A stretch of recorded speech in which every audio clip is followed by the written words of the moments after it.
Dans cette séquence, on aimerait ajouter des fractions avec la règle 4 qui disait ajouter une fraction avec un entier, c'est-à-dire faire a divisé par b plus c.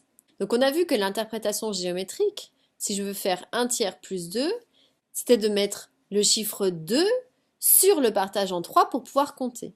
Donc on va laisser la première fraction, c'est-à-dire qu'on va laisser la fraction 1 tiers, plus, donc au lieu de 2, on aimerait faire également apparaître un partage en 3.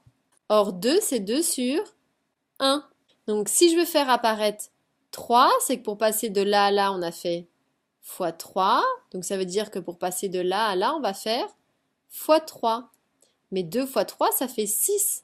Et c'est normal puisqu'on avait vu qu'au niveau géométrique, les deux barres partagées en 3, ça faisait 6 petites parties. 6 tiers. 6 divisé par 3, ça fait 2. Et donc maintenant, comme je suis sur le même partage, ici et ici, ça veut dire que je me retrouve avec ma règle 3. Allez voir votre règle 3 qui disait que si je suis sur le même dénominateur, j'ai droit d'ajouter les numérateurs, c'est-à-dire faire 1 plus 6. Et on n'a plus qu'à compter. 1 plus 6 ici, ça fait 7 sur le partage en 3, ce qui vient confirmer ce qu'on avait vu au niveau de l'interprétation géométrique.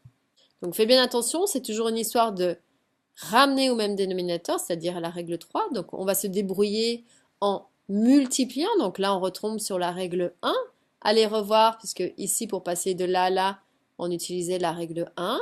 Si besoin, cette première règle qui permettait de transformer une fraction en une fraction équivalente. Donc toutes les règles que l'on est en train de voir servent les unes après les autres et vont se regrouper et s'agencer. Donc attention, il faut bien les dominer chacune.